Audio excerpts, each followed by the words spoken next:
Assalamualaikum warahmatullahi wabarakatuh. Selamat pagi anak-anakku sekalian. Ya, alhamdulillah hari ini kita masih bisa bertemu secara virtual untuk melanjutkan mata kuliah pengantar askep dengan topik konsep dasar persalinan. Nanti kita akan belajar bagaimana apa itu persalinan, pengertian persalinan, kemudian tanda-tanda persalinan, tahapan dalam persalinan, dan tujuan dari asuhan persalinan. Sebelumnya Anda sudah mempelajari ya tentang kehamilan, mulai dari pengertian kehamilan sampai dengan asuhan kehamilan. Nah, topik dari kehamilan itu akan sangat berkaitan erat dengan topik kita selanjutnya, yaitu tentang persalinan, terutama tentang perubahan-perubahan hormon yang terjadi pada saat kehamilan. Itu sangat berkaitan erat dengan proses persalinan.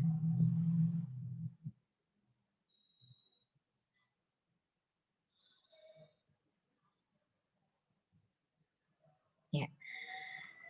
Yang pertama kita akan belajar tentang apa itu persalinan.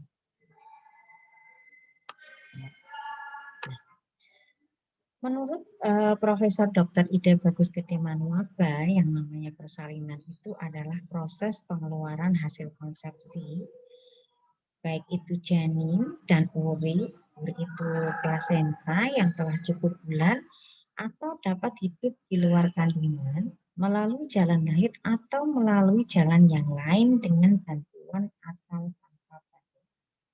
Jadi dari Profesor Dr. Ida Bagus Gede Manuaba itu mendeskripsikan bahwa yang namanya persalinan itu hasil pengeluaran konsepsi.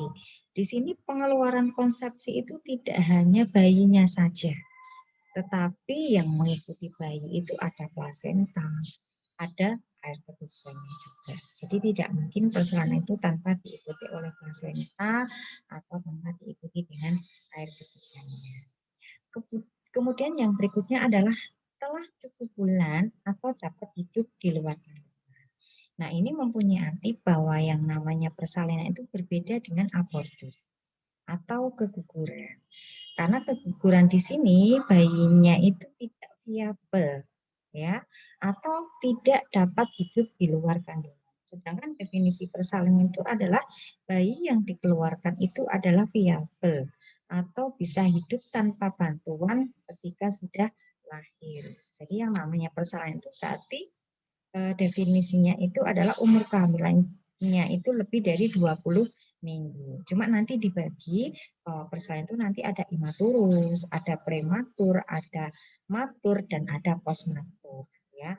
Tetapi kalau untuk kehamilan kurang dari 20 minggu itu belum dapat didefinisikan sebagai persalinan. Kenapa? Karena janin di usia kurang dari 20 minggu itu belum viable atau belum bisa untuk mampu hidup ketika sudah lahir, ya. Kemudian ada definisi melalui jalan lahir atau jalan yang lain. Nah, jalan yang lain di sini maksudnya perabdominal, ya, atau melalui operasi seksio sesaria. Ya.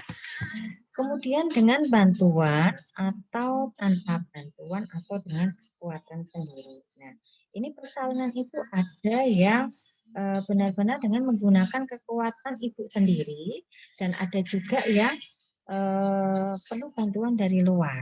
Nah, perlu bantuan dari luar ini bisa obat-obatan atau bahkan bisa dengan menggunakan alat-alat tertentu seperti vakum dan ponsel. Ya. Nah, jadi dari pengertian persalinan ini bisa dideskripsikan itu bermacam-macam maknanya, ya.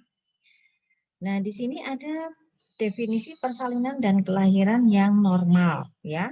Kalau tadi hanya persalinan secara umum, nah sekarang kita belajar apa itu definisi dari persalinan dan kelahirannya. Normal di sini maksudnya adalah tanpa adanya penyulit, ya. Proses pengeluaran janin yang terjadi pada kehamilan yang cukup bulan. Ya, jadi kalau normal usia kehamilannya pun cukup bulan, yaitu antara 37 sampai dengan 42 minggu, ya. Kemudian lahirnya spontan. Spontan itu ya dengan kekuatan ibu sendiri dan melewati jalan lahir ya atau vagina. Dengan presentasi belakang kepala, maksudnya yang menjadi bagian terbawah itu adalah ubun-ubun kecil, berlangsung dalam waktu 18 jam. Ya, jadi ada kurun waktu normalnya ya, tanpa komplikasi baik pada ibu maupun pada janinnya. Jadi tidak ada penyulit apapun yang terjadi pada ibu maupun pada janinnya. Ya. Nah, bentuk-bentuk persalinan itu ada persalinan spontan, ada persalinan buatan, kemudian ada persalinan anjuran. Ya. Nah, persalinan spontan sendiri itu didefinisikan sebagai persalinan dengan menggunakan kekuatan ibu sendiri, peneran sendiri, ya itu spontan, ya dan lahir melewati jalan lahir. Kemudian untuk persalinan buatan yaitu dengan bantuan atau tenaga dari luar ya. Bantuan ini bisa berupa obat-obatan, bisa juga berupa alat ya. Dengan bantuan obat-obatan misalkan oksitosin atau obat yang digunakan untuk membantu menambah kekuatan dari kontraksi otot rahim. Atau dengan bantuan alat bisa dengan vakum atau bisa dengan forceps. Nah, untuk persalinan anjuran sendiri itu definisinya ada persalinan yang memang ada anjuran untuk segera dilahirkan bayinya. Contohnya misalkan pada ibu yang kehamilannya sudah lewat waktu atau sudah lebih dari 42 minggu dan dicurigai adanya tanda-tanda insufisiensi plasenta atau kemunduran dari fungsi-fungsi plasenta. Artinya bayi sudah tidak mendapatkan nutrisi yang cukup dari plasenta yang dikarenakan plasentanya fungsinya sudah mulai berkurang. Nah, itu dianjurkan atau namanya elevatif ya, harus segera dikeluarkan. Bisa dengan cara yang spontan, bisa juga dengan perabdominal atau SC tergantung dari keadaan ibunya sendiri. Kalau tidak ada penyulit, biasanya akan diminta untuk dicoba persalinan spontan. Nah, dari dulu sampai dengan sekarang untuk sebab-sebab mulainya persalinan sebenarnya masih berdasarkan teori ya. Tapi dari beberapa teori tersebut akhirnya muncul teori-teori tentang sebab-sebab munculnya persalinan atau munculnya kencang-kencang pada ibu bersalin. Yang pertama itu adalah teori tentang keregangan. Ya. Jadi otot rahim sendiri itu mempunyai kekuatan atau kemampuan batas meregang. Ya. Kemudian setelah melewati batas tersebut maka akan muncul kontraksi. Nah, itu biasanya yang memulai tanda-tandanya adanya suatu persalinan. Sebagai contoh, sebuah balon ya, ketika kita tiup, kita regangkan, ketika sudah melewati batas regangan tersebut, maka balon tersebut pasti akan dengan sendirinya itu meletus. Nah, tetapi berbeda dengan otot rahim. Kalau otot rahim, kalau sudah melewati batas keregangan tertentu, maka dia akan memunculkan kontraksi. Ya, jadi kalau sudah besar bertambah besar, kemudian ada batasnya sudah dilewati, maka secara otomatis kontraksi itu akan muncul. Itu teori yang pertama, yaitu teori keregangan. Nah, keregangan di sini atau kontraksi di sini itu ada kaitannya nanti dengan hormon-hormon persalinan ya nanti yang berikutnya. Nah, contohnya gini. Pada hamil ganda itu sering terjadi kontraksi setelah keregangan tertentu sehingga menimbulkan proses persalinan ya. Jadi pada saat keadaan ibu hamil dengan bayi lebih dari satu, kadang-kadang persalinan itu menjadi lebih awal, lebih cepat dari waktu yang ditentukan atau dari HPL-nya. Kenapa? Karena uterusnya sudah melewati batas keregangan tertentu. Karena di sini bayinya double, ganda, akhirnya besarnya uterus itu tidak sama dengan bayi yang misalkan jumlahnya hanya satu. Sehingga ketika hamil 7 bulan, 8 bulan, itu perut sudah terlalu besar. yang akhirnya melewati batas keregangan sehingga timbullah kontraksi. Nah, ini yang kadang-kadang menyebabkan ibu dengan hamil ganda, gemeli lebih dari satu atau lebih dari dua, itu terjadi kehamilan yang sebelum waktunya atau kehamilan prematus karena batas keregangannya itu sudah dilewati pada saat awal ya. Jadi sebelum HPL saja sudah regangnya terlalu besar. Kemudian yang berikutnya adalah teori penurunan progesteron. Tadi saya sampaikan bahwa apa yang sudah Anda pelajari di di pertemuan sebelumnya tentang kehamilan itu sangat berkaitan erat dengan persalinan ini, terutama untuk hormon-hormon kehamilan. Ya. Jadi selama kehamilan, hormon progesteron atau biasa kita sebut di sini adalah hormon relaksan. Relaksan itu sebagai hormon yang membuat uterus itu menjadi rileks atau menjadi aktivitasnya itu berkurang. Nah, pada saat kehamilan awal sampai dengan akhir persalinan, hormon progesteron ini kadarnya itu meningkat. Ya, ini yang menyebabkan uterus itu menjadi rileks, ya, tidak terjadi abortus pada ibu hamil. Tetapi ya pada saat plasenta ya sudah mulai menua yaitu di usia kehamilan 28 minggu, maka hormon progesteron ini kadarnya turun karena kita tahu ya estrogen, progesteron ya pada saat kehamilan fungsinya diambil alih oleh plasenta. Jadi plasenta yang memproduksi hormon tersebut. Kalau tempat produksinya saja sudah menua, maka yang diproduksinya pun akan turun jumlahnya.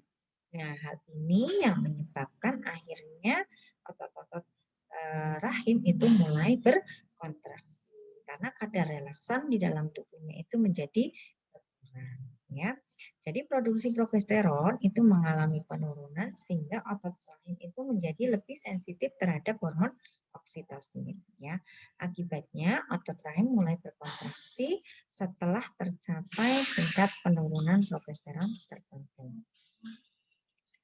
Nah, teori yang berikutnya adalah teori oksitosin internal. Kalau tadi di dalam kehamilan, oksitosin itu sifatnya adalah merangsang kontraksi, merangsang kencang-kencang pada ibu hamil. Nah, pada saat kehamilan awal ini aman. Kenapa? Karena progesteronnya itu tinggi, sehingga oksitosin walaupun ada di dalam tubuh, tapi tidak menimbulkan reaksi apapun. Nah, ketika ya keseimbangan estrogen dan progesteron itu berubah karena tadi progesteron di akhir kehamilan itu menurun, itu akan mengubah sensitivitas otot rahim sehingga terjadilah kontraksi palsu atau yang disebut kontraksi Braxton Hicks ya. Ingat, kontraksi Braxton Hicks atau kontraksi yang palsu ya. Nah, menurunnya konsentrasi progesteron akibat tuanya kehamilan, maka oksitosin meningkatkan aktivitasnya. Ya, kita tahu aktivitas dari hormon oksitosin itu adalah merangsang kontraksi, sehingga pelan-pelan akhirnya sampai dengan akhir kehamilan kontraksinya menjadi semakin sering karena aktivitas dari oksitosin pun meningkat. Ya. Nah, di sini ada yang namanya persalinan anjuran atau biasa kita sebut dengan induksi persalinan. Biasanya dengan menggunakan obat-obat yaitu oksitosin 10 unit ya. Kita ambil separuhnya yaitu 5 unit, kita masukkan ke dalam infus 500 cc, kemudian digunakan sebagai obat untuk merangsang kontraksi pada ibu yang biasanya proses kehamilannya itu bermasalah ya. Misalkan sudah lebih bulan tetapi belum ada tanda-tanda melahirkan ya. Nah, induksi persalinan atau persalinan anjuran ini ya ada bermacam-macam caranya ya. Cara yang paling efektif dan mudah digunakan yaitu memecahkan ketuban. Tetapi di sini untuk memecahkan ketuban itu juga ada syarat-syaratnya, yaitu pada saat sudah ada tanda-tanda persalinan atau pembukaan sudah harus lebih dari 4 cm karena pemecahan ketuban yang terlalu dini itu akan memberikan efek yang kurang baik bagi ibu maupun pada janinnya, yaitu yang paling sering terjadi adalah adanya infeksi. Ya. Kemudian induksi persalinan juga bisa dilakukan secara hormonal tadi dengan menyuntikkan hormon oksitosin ya yang dalam bentuk sintetik tadi obat tadi ya. Kemudian induksi persalinan juga bisa menggunakan laminaria stick ya. Jadi kita masukkan alat ke dalam vagina yang kemudian alat itu bisa merangsang terjadinya pembukaan serviks. Atau persalinan anjuran kalau memang tidak bisa dicoba secara spontan atau dengan menggunakan tenaga ibu sendiri melewati jalan lahir, maka persalinan spontan persalinan anjuran itu bisa dilakukan dengan tindakan operasi yaitu seksil sesarian ya. Nah, kita harus tahu dulu ya tanda-tanda persalinan untuk bisa membedakan apa ya yang dirasakan ibu itu sudah masuk persalinan atau hanya tanda persalinan semu. Ya, persalinan semu itu maksudnya persalinan, tanda-tanda persalinan mirip dengan persalinan tetapi sebenarnya itu bukan tanda-tanda persalinan. Ya. Kita harus tahu dulu apa itu tanda persalinan itu sudah dekat. Ya, sudah dekat. Artinya itu hampir, tetapi belum. Ya. Yang pertama itu terjadi lightening. Ya. Lightening itu kalau dalam bahasa Inggris itu artinya bercahaya, bersinar. Ya. Kenapa disebut lightening? Dan nanti kita pelajari. Jadi di minggu ke-36 pada seorang primipara itu terjadi penurunan tinggi fundus uteri ya, yang tadinya mungkin 3 jari di bawah proses Sisypheus, kemudian bayi itu akan turun melewati pintu atas panggul sehingga TFU-nya juga menjadi turun ya. Biasanya akan masuk ke pertengahan antara pusat dan PX ya. Nah, ini tandanya apa? Ya, kenapa bayi kok jadi masuk ke pintu atas panggul? Yang pertama itu karena adanya kontraksi Braxton Hicks ya. Jadi kontraksi tadi itu yang mendorong atau memicu ya terjadinya penurunan kepala bayi ke pintu atas panggul. Yang kedua itu karena adanya ketegangan dari dinding perut yang disebabkan karena tadi kontraksi Braxton Hicks tadi. Kemudian ada ketegangan dari ligamentum rotundum. Ligamentum rotundum itu ligamentum yang menjaga posisi uterus untuk tetap berada di. Kemudian gaya berat janin ya. Karena biasanya di akhir kehamilan bayi itu sudah mapan ya, pada keadaan normal ya. Mapan itu artinya kepalanya sudah menjadi bagian yang paling bawah. Nah, sesuai dengan gaya gravitasi, maka secara otomatis itu kepala memang menjadi bagian paling bawah karena kepala merupakan bagian yang terberat ya dari seluruh bagian-bagian janin. Itu tanda-tanda persalinan sudah dekat. Nah, kenapa ini disebut lightening? Nah, ini kita tahu di sini bahwa ketika kepala bayi itu sudah masuk PAP, maka yang dirasakan ibu itu menjadi lebih ringan. Ya, makanya disebut lightening, percaya. Ibunya itu menjadi lebih terasa ringan di bagian atasnya. Kenapa? Karena bagian bayinya itu sudah turun sehingga bagian janin yang mendorong ya, bagian dada itu menjadi berkurang sehingga ibu merasa sesaknya di bagian dada itu juga menjadi kurang. Ya. Gantian, kalau tadi yang sesak itu di bagian dada, bagian atas, sekarang beralih ke bagian bawah, ya, terutama di bagian atas simpisis, sehingga ibu kadang-kadang mengalami kesulitan saat berjalan. Kemudian dengan turunnya bagian terbawah janin itu ke bawah panggul, maka ada penekanan kandung kemih sehingga ibu merasakan sering mixing atau sering berkemih ya. Jadi minum sedikit itu rasanya sudah ingin dikeluarkan. Itu adalah hal yang normal. Karena apa? Karena adanya penekanan kandung kemih oleh bagian terbawah janin. Nah, itu makanya disebut lightening ya karena ibu merasakan ringan ya terutama di bagian atasnya. Nah, kalau yang kedua ini adalah terjadinya his permulaan. Ya, his permulaan itu his yang menuju ke arah persalinan. Ya, nah sifat his dari permulaan ini adalah yang pertama rasa nyerinya ringan di bagian bawah. Ya, nah datangnya tidak teratur, tetapi ini belum menjadi his persalinan ya, masih hamil ya, tetapi sudah disebut his permulaan. Datanya tidak teratur, tidak ada perubahan ya, tidak membuat perubahan pada serviks atau pembawa tanda yang lain, misalnya keluar kelendir darah atau keluar cairan. Kemudian durasinya lebih pendek, biasanya hanya beberapa detik saja kemudian hilang. Tidak bertambah bila ibu beraktivitas, maksudnya untuk jalan atau untuk tiduran itu tidak ada kaitannya. Jadi kalaupun jalan itu kalau misalkan sudah berhenti ya berhenti, tetapi beda nanti dengan his persalinan ya.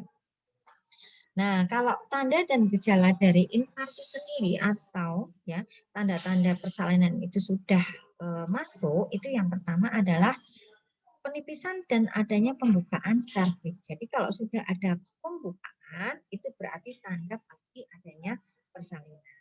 Kalau ada kontraksi saja, sudah sering, tetapi ketika di VT itu tidak ada pembukaan, itu tetap tidak ada yang disebut persalinan. Jadi tanda pasti adanya suatu persalinan adalah pembukaan serviks.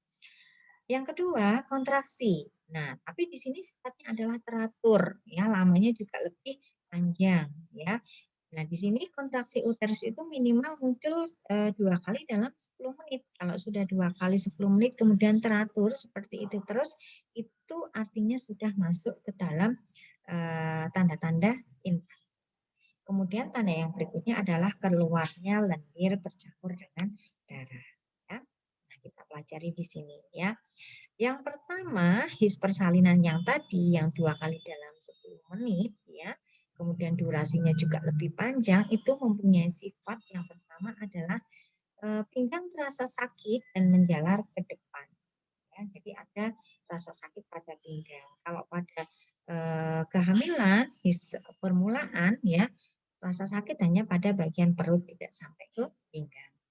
Sifatnya teratur, intervalnya makin pendek, maksudnya jaraknya makin pendek. Kalau tadi 2 kali dalam 10 menit, dengan bertambahnya waktu menjadi lebih banyak ya durasinya, intervalnya menjadi 3 kali dalam 10 menit. Kemudian 4 kali dalam 10 menit, dan yang kalau sudah masuk skala 2 itu biasanya 5 kali dalam 10. Dan kekuatannya makin besar. Nah, ini biasanya sampai menyebabkan ibu itu sakit atau nyeri ya, tergantung dari orang itu mendeskripsikannya sakit apa nyeri ya, karena itu sebenarnya 2 hal yang berbeda ya. Nah, kenapa kok makin sakit, makin nyeri? Karena tadi ya intervalnya makin pendek, kemudian durasinya itu menjadi lebih lama sehingga dirasakan ibu. Kalau Braxton Hip itu sebentar saja, hanya 10 detik atau 20 detik hilang. Kemudian muncul laginya nanti. Tapi kalau his persalinan tidak ya, jadi lebih mempunyai pengaruh terhadap perubahan serviks. Nah, tadi ketika di VT itu ada pembukaan. Tapi kalau kencang-kencang saja, kemudian hasil VT-nya itu belum ada pembukaan, itu belum dikatakan his persalinan. Biasanya ketika dibawa untuk beraktivitas atau jalan, kekuatannya makin bertambah. Makanya kadang-kadang kita berikan asuhan pada ibu yang misalkan kontraksinya kok kurang, kalau dia sudah memang sudah ada pembukaan gitu, kita minta ibu untuk aktivitas atau jalan-jalan terlebih dahulu ya. Kalau ketubannya belum pecah, yang tujuannya itu apa? Menambah kekuatan untuk kontraksinya. Nah, tadi pengeluaran lendir bercampur dengan darah. Kenapa kok ada darahnya? Kenapa tidak ada? Kenapa hanya misalkan kok lendir saja? Kadang-kadang ada yang darahnya ya. Ya, lendir dan darah yang ada pada saat persalinan sudah dekat itu dikarenakan adanya pendataran dan pembukaan dari serviksnya ya. Pembukaan menyebabkan lendir yang terdapat pada kanalis cervicalis itu menjadi lepas ya. Kemudian kontraksi ya dan turunnya bagian terbawah janin itu menyebabkan kapiler ya di pembuluh darah itu ada beberapa yang pecah kapiler. Jadi pembuluh darahnya kecil dan darah yang keluar pun sedikit. Nah, itu yang menyebabkan perdarahan. Lendir campur dengan tadi pecahnya kapiler pembuluh darah akhirnya keluar sebagai lendir darah. Kemudian ada juga yang tanda-tandanya itu adalah pengeluaran cairan ya. Nah, pengeluaran cairan di sini maksudnya adalah air ketuban ya. Nah, kalau sudah pengeluaran cairan, maka persalinan itu harus segera diselesaikan dalam waktu kurang dari 24 ya, untuk mencegah terjadinya ketuban pecah ini atau KPD yang nanti komplikasinya adalah infeksi pada ibu maupun pada janinnya. Nah, yang berikutnya tadi kita sudah belajar tentang tanda-tanda persalinan. Sekarang kita belajar tentang tahapan-tahapan persalinan. Persalinan itu sendiri dibagi menjadi 4 tahap, yaitu kala 1, kala 2, kala 3, dan kala 4 ya. Di mana penjabaran dari masing-masing kala itu adalah kala 1 disebut dengan kala pembukaan ya. Serviks membuka dari pembukaan 1 sampai dengan pembukaan 10 ya. Nah, dimulai dari serviks membuka sampai pembukaan itu lengkap atau di mana kurang lebihnya pada seorang preemie atau yang baru pertama kali ini melahirkan membutuhkan waktu 13 jam. Nah, tetapi waktu ini menjadi lebih pendek ya bagi seorang multi atau pada saat persalinan kedua atau selebihnya yang membutuhkan waktu hanya separuh dari seorang preemie para ya. Nah, proses pembukaan serviks itu dibagi menjadi 2 fase, yaitu fase laten dan fase aktif ya. Fase laten itu antara pembukaan 1 sampai dengan pembukaan 3 berlangsung kurang lebih 8 jam ya. Kemudian yang kedua adalah fase aktif yaitu pembukaan 4 sampai dengan pembukaan lengkap ya, di mana dibagi menjadi beberapa tahap yaitu tahap akselerasi ya. Jadi pembukaan 3 sampai pembukaan 4 kurang lebih waktunya hanya 2 jam. Kemudian fase dilatasi maksimal, kenapa di sini disebut maksimal? Karena pembukaannya banyak dan waktunya pendek ya. Pembukaan 4 sampai dengan pembukaan 9 membutuhkan waktu juga kurang lebih 2 jam dan fase deselerasi. Biasanya kalau 9 kelengkap itu butuh waktunya lama tapi bukanya hanya sedikit ya, 9 sampai dengan 10 yang membutuhkan waktu hanya 2 jam. Nah, pembukaan ini itu sudah disesuaikan dengan kurva Friedman yang ada di pastograf di mana normalnya pembukaan pada preemie itu kurang lebih 1 cm itu per jam ya, dan kurang lebih pada seorang multi itu membutuhkan waktu separuhnya. Jadi 1 jam itu pembukaannya bisa sampai 2 cm. Jadi secara total seorang preemie dan seorang multi untuk kala 1 pembukaannya itu harus berbeda ya. Seorang multi membutuhkan waktu separuh dari seorang preemie para. Nah, fase aktif persalinan, kalau tadi kan kala 1 ya. Nah, kemudian kita menginjak yang kedua itu fase aktif, yang berikutnya itu fase aktif persalinan yaitu dari pembukaan 4 sampai dengan pembukaan 10. Nah, kalau Ibu sudah masuk pembukaan 4 sampai dengan pembukaan 10, maka itu harus sesuai untuk lama kontraksi maupun pembukaan. Ya. Jadi untuk pembukaan 4 dan sampai dengan pembukaan 10, frekuensi dan lama kontraksi uterus umumnya meningkat ya. Kontraksi itu dianggap adekuat untuk seorang ibu di fase aktif itu adalah kalau minimal 3 kali dalam 10 menit ya. Durasinya itu minimal 40 detik atau lebih. Jadi kalau kurang dari itu biasanya ibu akan dianjurkan tadi jalan-jalan dulu. Kalau memang tidak bertambah maka akan diberikan obat untuk membantu kontraksinya itu menjadi kuat ya. Kemudian serviks membuka dari 3 ke 4, kemudian dari 4 ke 10 dengan kecepatan kurang lebih 1 cm atau lebih per jam hingga menjadi pembukaan lengkap. Jadi untuk pembukaan 1 cm per jam bagi seorang preemie dan 2 cm per jam bagi seorang multi itu berlaku untuk fase aktif ya, berlaku untuk pembukaan 4 sampai dengan pembukaan 10. Kemudian di fase aktif ini terjadi penurunan bagian terbawah. Nah, tahap yang kedua adalah tahap kala 2 atau biasa disebut kala pengeluaran ya. Nah, dimulai dari kapan? Jadi untuk kala 2 itu dimulai dari pembukaan lengkap atau pembukaan itu sampai dengan bayi lahir. Nah, ini membutuhkan waktu juga sama ya, pada priming itu kurang lebih 2 jam dan pada seorang multi itu separuhnya atau 1 jam. Tanda dan gejala kala 2 yang pertama adalah ibu merasakan ingin meneran bersamaan dengan terjadinya kontraksi. Dan rasa ingin meneran ini tidak dapat ditahan ya. Itu sebagai penciri dari ibu sudah masuk kala 2. Yang berikutnya adalah ibu merasakan makin meningkatnya tekanan pada rektum dan atau vaginanya. Sehingga kadang-kadang ada beberapa ibu yang merasakan ingin buang air besar ya. Padahal itu rangsangan pada rektum yang menyebabkan ibu merasa ada sensasi buang air besar. Kemudian perineum itu terlihat menonjol, vulva, vagina, dan sphincter ani itu terlihat membuka. Dan terjadi peningkatan tadi dari pengeluaran lendir dan darah. Itu kalau sudah ada tanda-tanda seperti ini, artinya ibu sudah masuk kala 2 persalinan dan ibu sudah boleh untuk dipimpin persalinannya.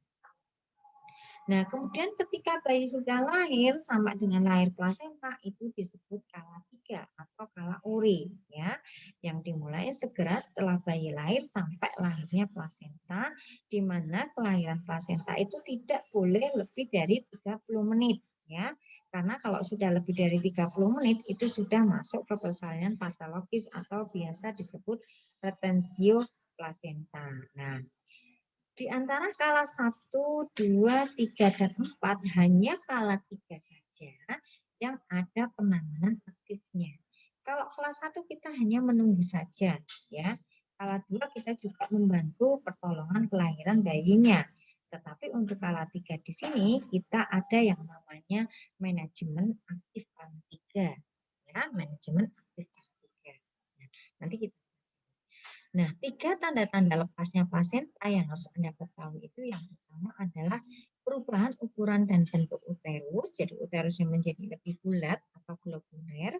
Kemudian tali pusatnya memanjang, jadi ketika kita tegangkan tali pusat, maka tali pusatnya ikut ya bertambah memanjang. Kemudian ada semburan darah tiba-tiba yang menjadi dasar, oh ternyata plasenta sudah lepas dari implantasinya. Ya.